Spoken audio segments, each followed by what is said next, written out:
Welcome everybody, Friday afternoon, downtown Honolulu. Ted Ralston here, your host at Where the Road Leads, our show emanating out of the studios here at ThinkTech Hawaii. Where the road leads, this week the road leads to an Ahupua'a near you.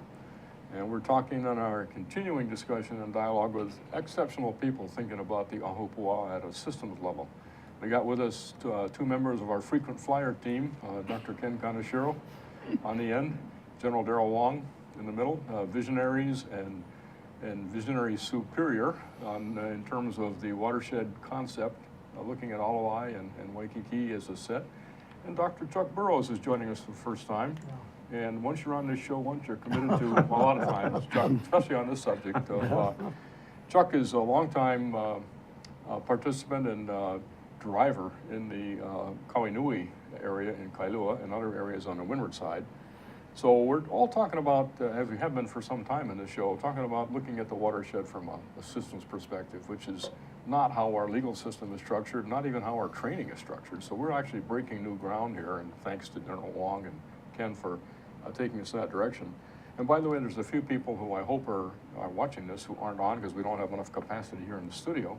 But Dan Anthony and Kaneela Paikekea Akea is both in Kaneohe are into taro regeneration and such, and in a big way. And I'd really like to have their perspective on this because that's a whole different picture. It's a different system. It's the fruit or the food production business and food security, which we got to think about. In any case, Ken, you've been leading the way on executing the Hawaii exemplary state and the Ahupua'a concept of Waikiki and Alawai as a starting point for that whole program. Can you give us an update on where that's gone and how people can get involved and what next steps might be? Sure. And thanks, Ted, for inviting us to bring an update on the exemplary state. And I should say, though, it's not myself that's been taking the lead. It's General Wong and Kevin Montgomery, who's all participated in discussing about the exemplary state. And so the exemplary state initiative started really about 2 years ago, and initial discussion with General Wong, and trying to bring together, address the operational needs of General Wong as Commander of Civil Defense, bringing together academia and technology and trying to address issues of sustainability and resilience. And so we brought together a group of people, maybe 40 or 50 people in a room, and we brainstormed about how we might try to do this. And this is where that systems thinking approach really originated. You know, how do we bring together the broader community in addressing not only the environment and conservation and research and education, but public health, policy, private industry, and so on. And how do we bring those communities all together to address issues surrounding the topic of sustainability and resilience?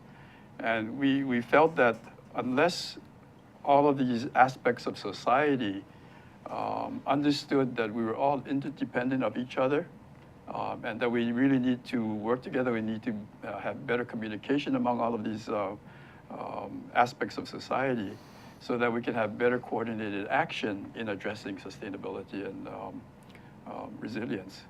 And it was actually General Wong who asked the question, how do we actually engage the broader community in providing the kinds of data and information that his agency, for example, Civil Defense, can actually have more scientifically valid data so that he can make better informed decisions in mitigating the impact of climate change, flood, and so on.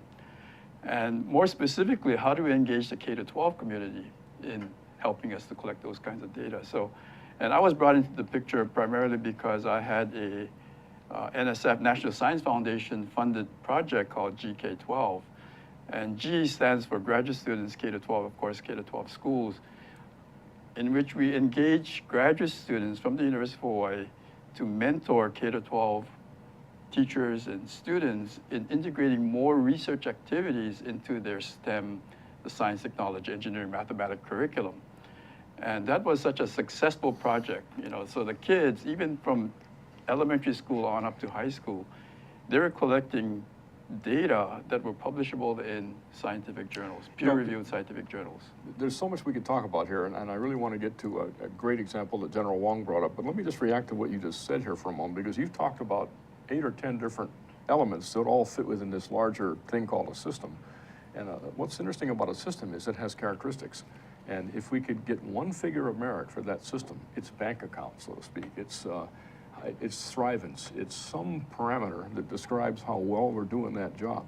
My bet is, and we've had Herb Lee in at this table talking about that, there's probably a way of thinking associated with the Ahupua'a thinking in the past and such that understood things that way. We think of things in their little compartments because we're trained that way as engineers and scientists, but my guess is from the top down, there's a perspective that would have that single figure of merit. So because if I can suggest, we've picked, just this week we picked up the cow farmers and brought them into the picture. And then we've got, through General Wong again, everything, sir, turns to you from these original observations perspective. The whole concept of cybersecurity actually plays a big role in all of these, because all these things are now connected through the web and such. So there's a cyber connection here as well. And then of course Chuck brings in the cultural and thinking about the future, thinking about the past, how they're tied together, that bridge that something like a well-done system can do. So struck, again, right away in the beginning of our conversation, we've hit a number of parameters that fit this picture of a system. And we talked at Tuesday night down here at this one, folks, this one here, the Hawaii Water Workshops, Tuesday night, this last week. The whole room was thinking the same way. How do we start thinking about these things as a system? And I like the way you're going. K through 12 was the way to at least get that group that's going to replace us heading in that direction. Right. If I could turn just for a second to General Wong, I try to quote you from time to time, but I can't come anywhere close to what the sounds and the visions of some of the things you said over the past. But you talked about the Alawai in a completely different way at one point in time. You looked at it as a place that 1,000 people spend their afternoon from 4 o'clock to 8 o'clock at night every day in the canoes. And you thought of it from the perspective of all the canoe clubs there, all the parents taking the kids down, and then the adults come in for practice. And that's a whole different view of the Alawai. Can you draw back 6 months and just say that? Because there's that incredible social component that is the Alawai that doesn't even show up in the scientific work. Right. Without feeling the pressure, sir. But, no, but that kind of shows how 3 different people got together, and we are very close in how we think. I threw out the Alawai because Alawai has economic value. But then the cultural aspect is, that's where I cut my teeth paddling for Waikiki Surf Club in the Alawai. It was much cleaner back then, and that was in the 60s, but even before then, much cleaner. So culturally, you got a lot of kids paddling in that. And if these kids are in water that is going to hurt their health, then it's something we need to take care of. So it has an aspect of the Department of Health. It has an aspect of culture, because there's so many beaches that they can't practice on. And the Alawai is a perfect place for them to practice it. So that's where you bring the cultural value of the Alawai, even though there's an economic value, there's the floodplain value. So the Alawai holds so many different things to so many different people. And if everyone understands this, then everyone understands what Dr. Kaneshiro, myself, and Dr. Montgomery's talking about. Everyone has a role in this thing, and because there is a role for everyone. And we got to find a way to express that and have it looked at in as together as we can, and that single figure of merit that tells how it's doing. Is it getting better? Is it getting worse? Are we heading in the right direction? Let me suggest we turn to Chuck for a moment here, having heard this conversation, and it sounds a lot like what's trying to happen down in Kauai Nui. I want you to say a few words, Chuck, about the background there, where that program came from, where it's all headed, and how we can maybe tie together here and work these things together. Well, first of all, I like the concept of the Ahupua'a concept, because for the last 82 years of my life, I grew up in the Nuuanu Ahupua'a, as well as the Kailua Ahupua'a. In fact, spending more time there than in Nuuanu. And so for the past several years, and going back, to the 60s and 70s, where groups were concerned about protecting, conserving, restoring the Kauai Nui Marsh as that important pico or element of the Ahupua'a of Kailua, because talks back there in the 50s was to fill in parts of the marsh just as much as what was being done in Waikiki. Yeah. In fact, back in the 50s, you know, you ride the bus and you see KGMB radio station in the middle of a wetlands, Yeah. you know. Now it's hidden by, you know, the Almoana Mall there. Can't see it at all. Well, the very same thinking prevailed at that time, you know, in the 50s, to fill the marsh and then build a shopping center there. And so this is where the community, and this is a very important aspect when talking about the systems of bringing people together. It's a community working with the governmental agencies, whether it's the city, the state, or federal, as well as with the academicians or the schools and college people as well, in order to solve the problems. So at that particular time, through the efforts of the Lanikai Kalu'auto Circle, the ad hoc committee of the Kainui Heritage Foundation came into being. So it is the efforts at that time, and even up to now, were, and it's still going, you know, in order, you know, to conserve, and especially to use the ancient Hawaiian, management systems of the watershed, of protecting and restoring the watershed as well, and we have so much to learn. Let's pick that up after our first break here, but we'll talk about how that thinking process, that Konohiki style Ahupua'a orientation, could be the tie that holds together Kawainui and Alawai, and what we heard last night, Kahului, and even out in Waianae. That would be a great piece for our next section. Back in 30 seconds, folks. Aloha, my name is Paul Jackson, better known as PJ, and my local interest is in sports. I have my own sports radio show at KWAI AM 1080 that you can stream live. I also have my own website, pjsportsradio.com. We have live guests in studio, and we talk about discussions and topics that everyone wants to know locally here on the islands. We cover everything from surfing to basketball to whatever's going on locally, sports-wise. We try to do our best and cover the topics in depth as much as we can. Once again, thank you for joining PJ here on Hawaii Sports Update. Mahalo. Aloha, I'm Hunter Hevlin, host of Sustainable Hawaii here at ThinkTech Hawaii. You can tune in every week on Thursday at 2 p.m. to see interviews with sustainability professionals from around the state and even further abroad, learning about activities with water management, food security, waste management, and a whole host of other fascinating opportunities to get engaged with making a greener island.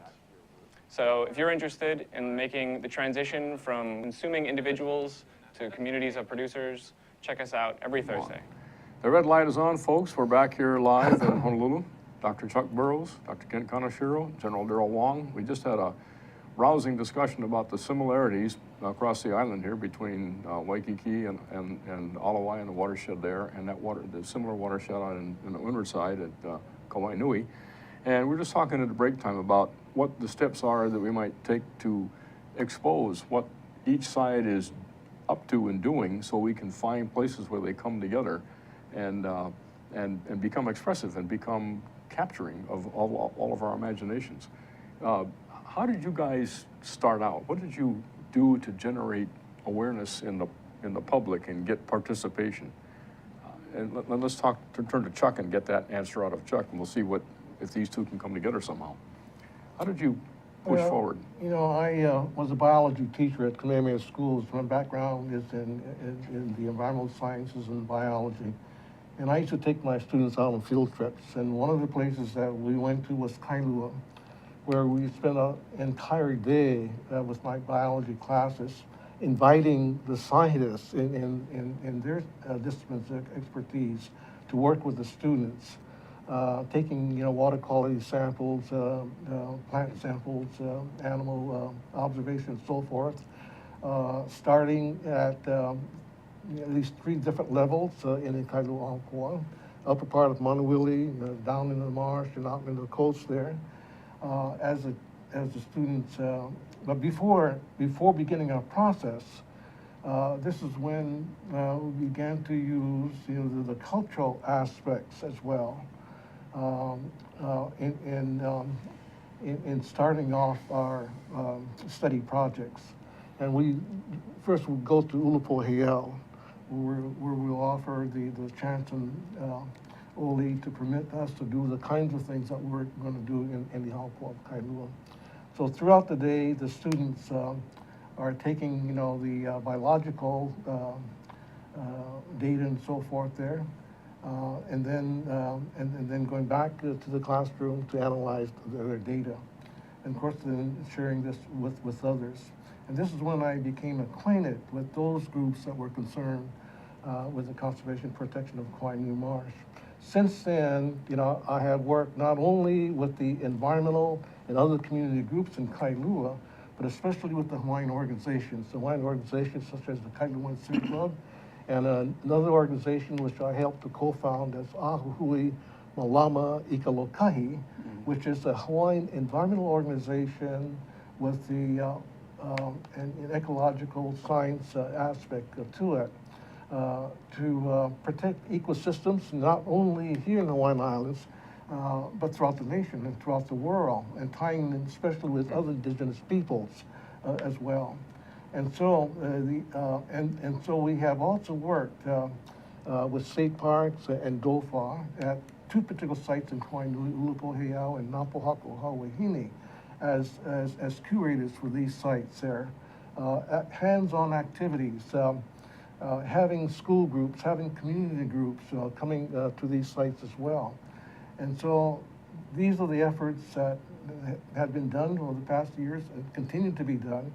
But now it's more important, I feel that we need to look at, restoring the quantity of water that's entering Kainui Marsh and leaving Kainui Marsh and being diverted from Kainui Marsh, as well as the quality of the water of these resources. So now we there. move from the socialization of this Yeah. at the K through 12 level into dealing with real issues, which are the issues of how do we handle the parametrics of the watershed itself.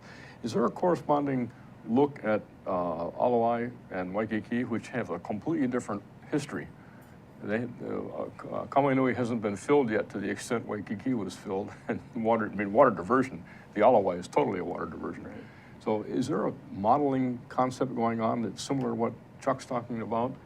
Well, I'm sure there are many models that can be applied to both of these, but we've got to remember that this is the Hawaiian Islands.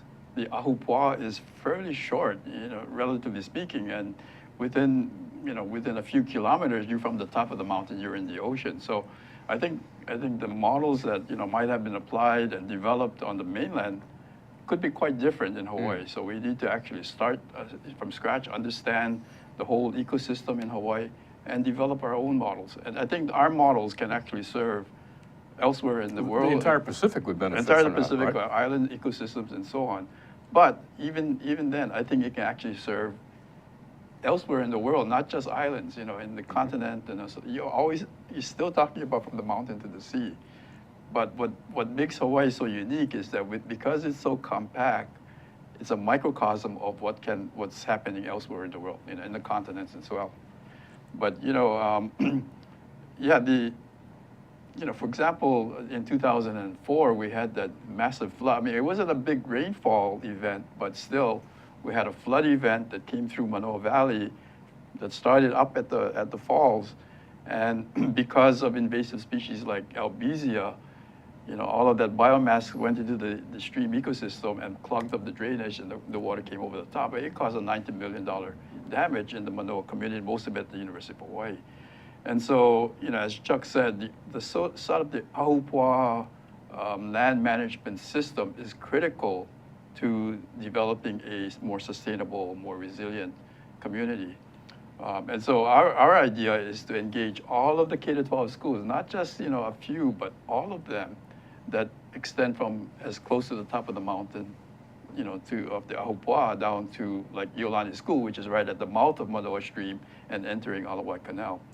And you can imagine if we get all of the schools, if we got hundreds of students, it's an army of students really to help collect the kinds of scientifically valid data, mentored and quality controlled by graduate students who are real research scientists in themselves.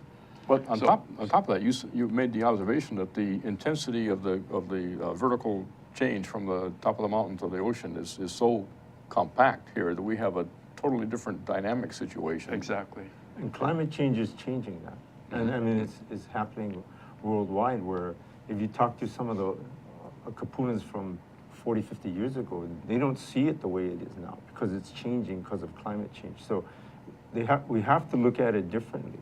You know, what Ken talked about in the school, so my interest was saving lives, and the schools along those rivers, they have to own the safety in that area. So then the community takes ownership of the safety of their Ahupua'a.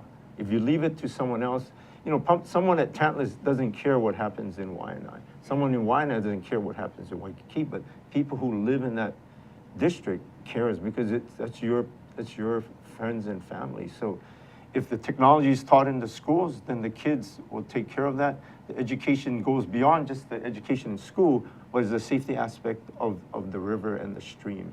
Because if it gets polluted, or if they throw something, it's going to pollute someone downstream. So talking about the fishermen, if the people in the mountains throw things into the streams, they're not going to get fish from the guys below, nor will, then these guys won't get taro from the guys up. So, you know, this ecosystem, everyone has to understand how they're affecting each other in what they do, so it's a balance of education, technology, and culture. I mean, it can balance.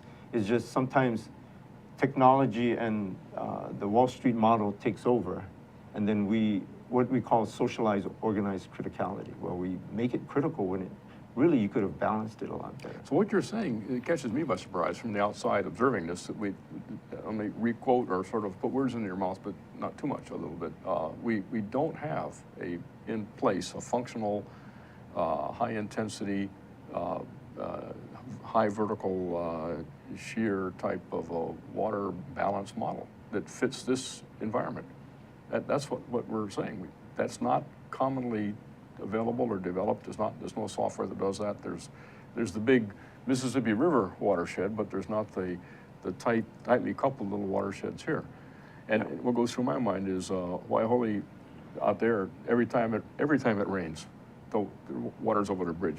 Why can't we scratch our head and fix that? But Well, you know, when I was doing this as an undergraduate student, so, you know, if you bring in different kind of soils that don't match up, then the porosity of the soil changes. So, you know, if it's a soil from before, it may absorb the water. But if you bring in different types of soil, foreign soil, onto some other soil, you're going to change the porosity of that soil, and then it becomes, it could become concrete, and just the water could run off. So all those things have to be taken into account when they do construction. So all of these things have to be. so that would, who do we turn to get a grant or something to start putting together what this model would look like, the elements that would go into it, and all the issues of hydrology and biodiversity and the rain effect. We need somebody to take this bull by the horns and use sustainability maybe as the argument for getting it. You know, different communities will have maybe different approaches to the way they're going to do it, because you might have different parties or fractions within that community that might want to work together or don't want to work together for different environmental or political reasons. But it's very, very important that you bring the community together. Yeah. But in bringing the community together, you need to have, you know, some type of a plan, you know. And for Kainui, this has been going on for years. Different groups trying to do something. And of course, the state, BLNR, Bill Forest State Parks, have now the jurisdiction in Kainui Marsh. At one time they didn't, because it came under the city jurisdiction. And the city didn't do anything in Kainui at all, because they didn't have that expertise. So over the years, what has happened, you have a degraded, you know, marsh ecosystem in Kainui. Right. It's not a pristine ecosystem, you know. And there's a long history about the uses of Kainui. You know, first it was an inland ocean, and then it was a lagoon, it was an ancient fish pond, and also rice was grown in there. Yeah. And when rice couldn't be grown anymore, then you have cattle coming in, and Yeah. this is when you brought the grasses, and that's what's taken over the marsh. So that has to be dealt with, you know. So you need to have a plan, okay? The state, the Illinois, has over the years come up with different plans. In fact, even the community organization, the Ahupua'a Foundation had a directional plan, from which elements of that plan was used by the state to develop the 1978 and 1987 master plan, and the last plan was 1994 master plan. The plan is now being redone, so they've come out with a tentative master plan for Kainui. But that is only for Kainui. That doesn't address outside of the jurisdiction of the state, the watershed in Kailua. And this is the reason Which is about why, 25 times the size of Kauainui itself. that's the reason why efforts are being made now to form a working group to deal not only with the ecological water resources in Kainui, but outside of Kailua too. And so, but in order to do that, you need to update the studies that have been done before, hydrological studies, and then and from the plan as to what you would like to do, and then be able to get the monies in order to do it. So that's where the stumbling block is concerned. The state, you know, that has jurisdiction, but they don't have the monies, they don't have the personnel. And this is where the community comes in. And this, I think, our part is helping the government agencies do what it's supposed to be doing, but can't do it as well. And so what we're looking at is to develop this plan, to be able to write the grants and to bring in the monies in order to do what needs to be done in Kainui. The restoration in the marsh itself, which is not currently doing, but outside, and this is where the community school groups come in, ways in which they could prevent, avoid more of the surface runoff pollution into the marsh, you know, into the storm drains, et cetera. So that, once again, food could be grown because Kainui and the Ahupua'a of Kailua was a food basket of that Ahupua'a for many years. So we have a interesting observation here. Again, the drainage is the sump area is a small part of the whole situation. The same is probably true in Waikiki. And so we have that concept, that big picture, and but we still have a sort of a bit and piece approach to it. We don't have a holistic way to look at what the influence of something upland is on the marine environment, for example. I mean, you walk down Kailua Beach by Obama Beach these days, and after rain, the ocean's brown, and way browner than it ever used to be. And then the sand has this brown crust on it from all the Manawili dirt showing up on the water, I guess it is. But somewhere we need to capture that. We're talking about a diorama for Kainui to sort of make that picture, but that sort of implies we have a model. So again, I'd like to poke at the model concept when we get back from our next break and figure out who we can write something to and see if we can get something going on what the technology is that a model like that would require after our next break. Aloha, I'm Keli'i Akina, president of the Grassroot Institute and host on Ehana Kako, a weekly program on the ThinkTech Hawaii broadcast network. Ehana Kako means let's work together. Think of the sad alternative, let's not work together. Here of our diversity and the richness of it. It's important for us to come together around issues on the basis of what's right and what's good and what's going to serve the common good. And that's what we try to do at Ehana Kako. Every week we interview movers and shakers, people in government, business, and other sectors of society to talk about how to create together a better government, economy, a better world here in Hawaii that can bless the rest of the world. I thank you for your attention to ThinkTech Hawaii, and we look forward to seeing you every Monday, 2 to 3 p.m. on the ThinkTech Hawaii Broadcast Network. We're Ehana Kako, and we wish you well. Aloha.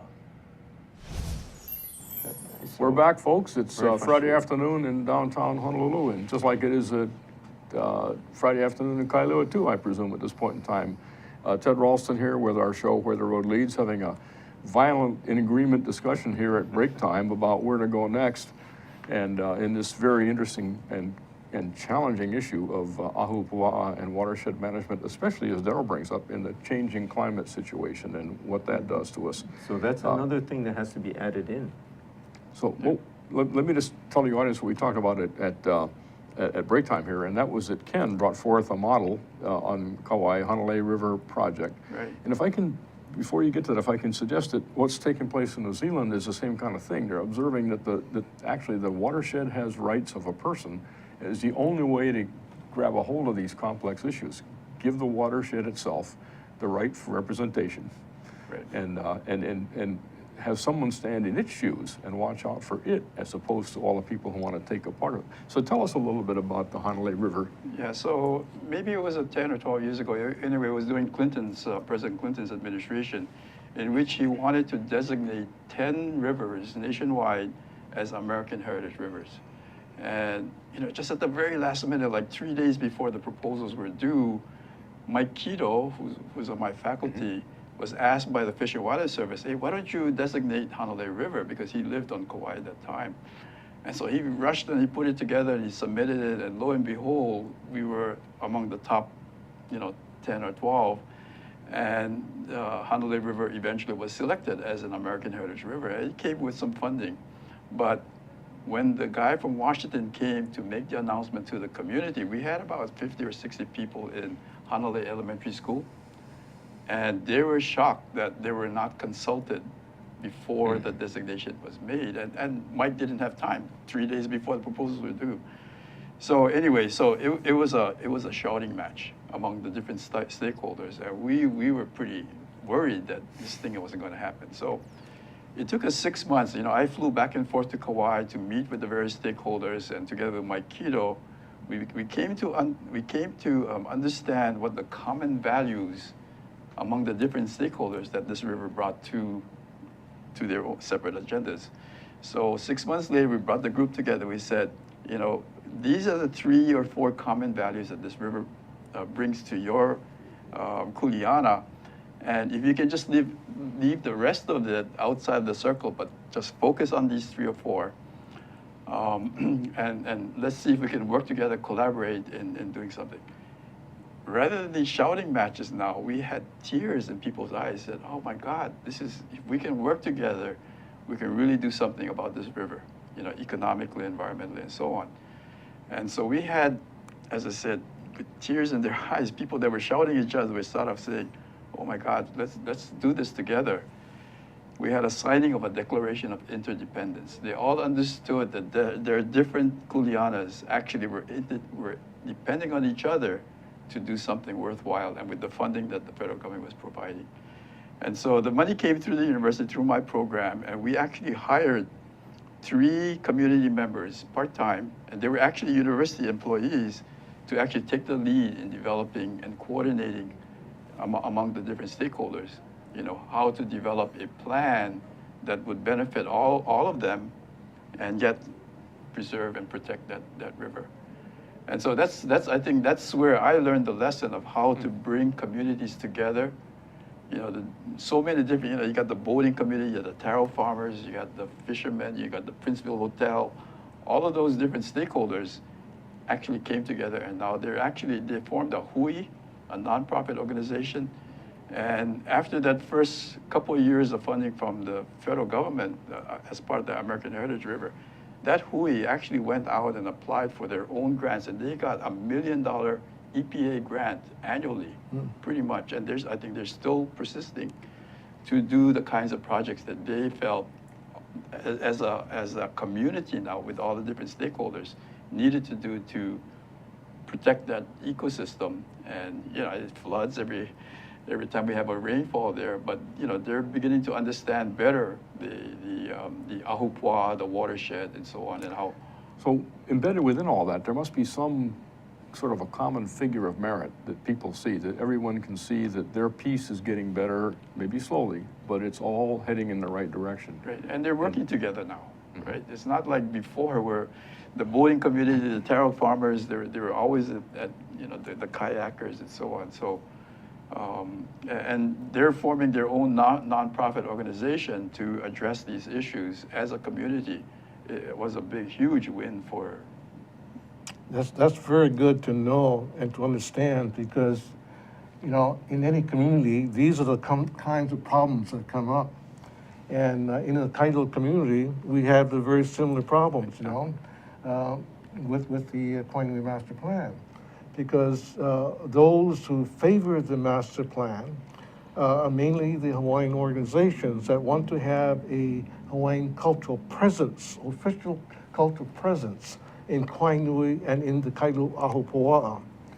Those who are opposed to the plan are looking at from the environmental point of view, thinking that the Hawaiian structures that will be built, you know, would impact upon the ecology of the marsh there.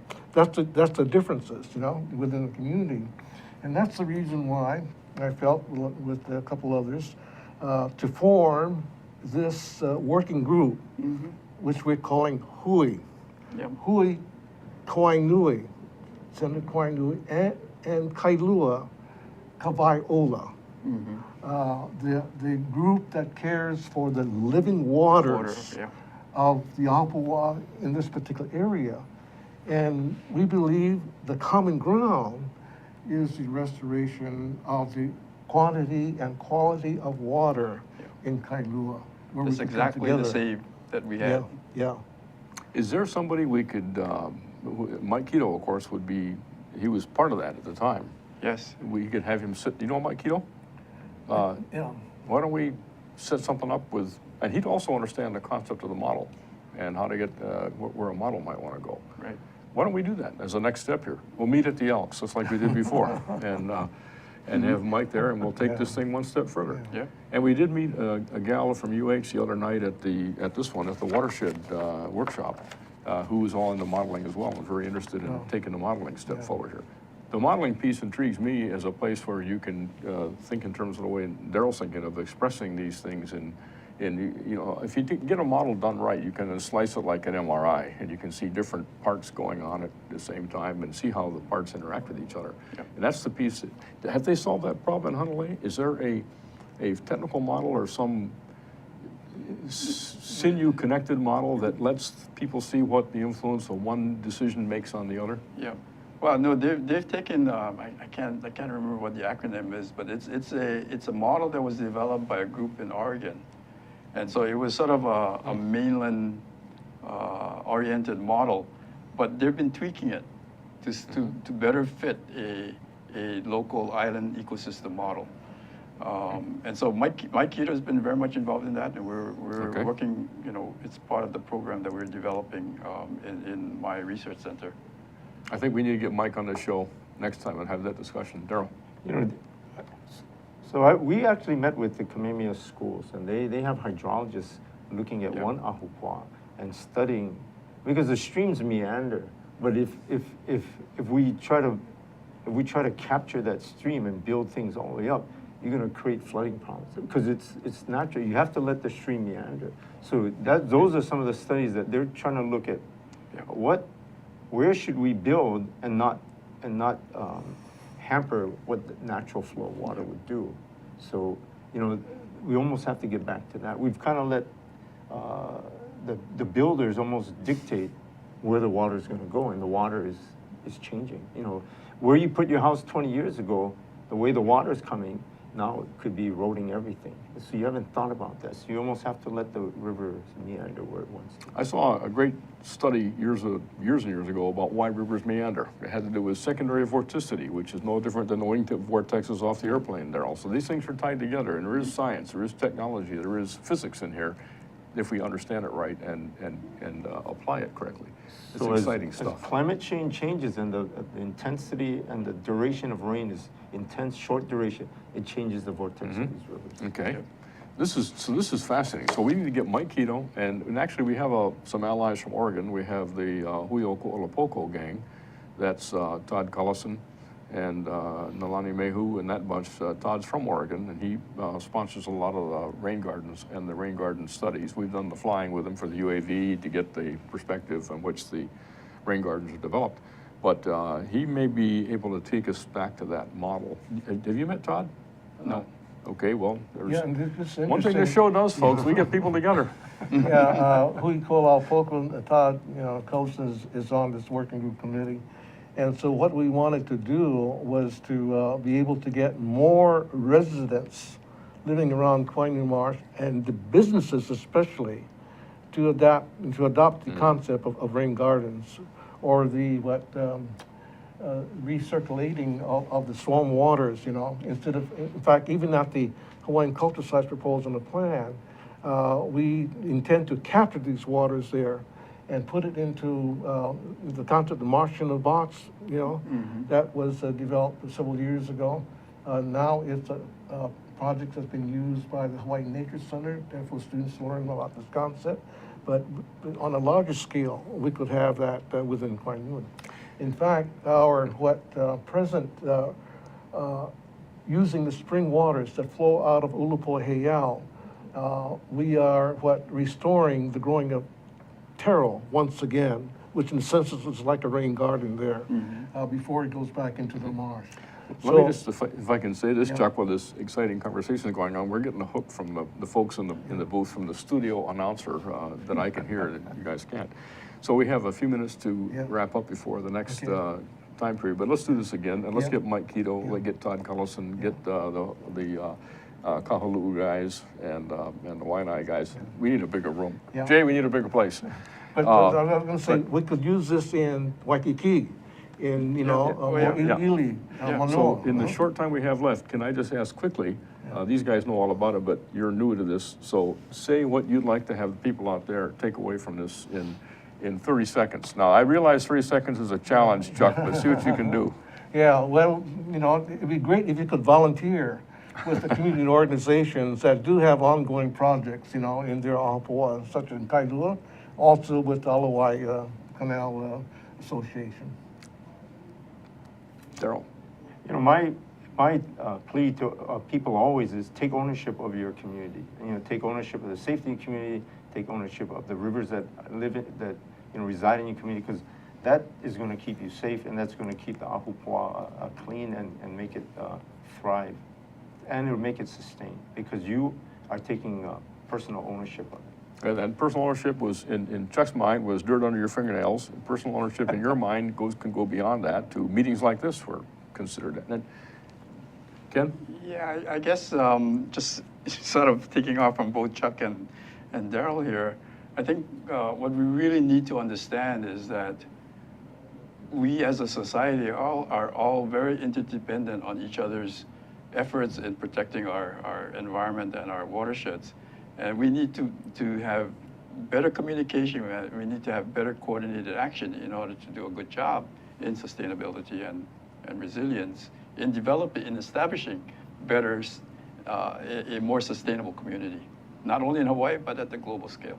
Fantastic. And so that's, again, bringing it together, which then leads back to my favorite subject, modeling, and having this thing depicted in some modeled form that has cause and effect built into it. And it never ceased to amaze me that how far we can go in that kind of direction. And at this point, our hour has worked its way to the end, and we have to let the folks go. And thank you very much, Chuck, for coming on the show. Great. This way, Thank you Chuck, so this much. way. Darryll, good seeing you again, sir. Ken, thanks so much. And next Friday, I believe we'll go from the big watershed to the really small watershed. We're going to have the Malama o Ka'ohel from Lanikai on next Friday on this show, I believe, and talk about the very small Ahupua'a, or the small watershed of Lanikai, and the effect on the marine environment through folks there. That should be next Friday. We'll see you all there, folks. And once again, thanks very much. Have a nice weekend. Aloha.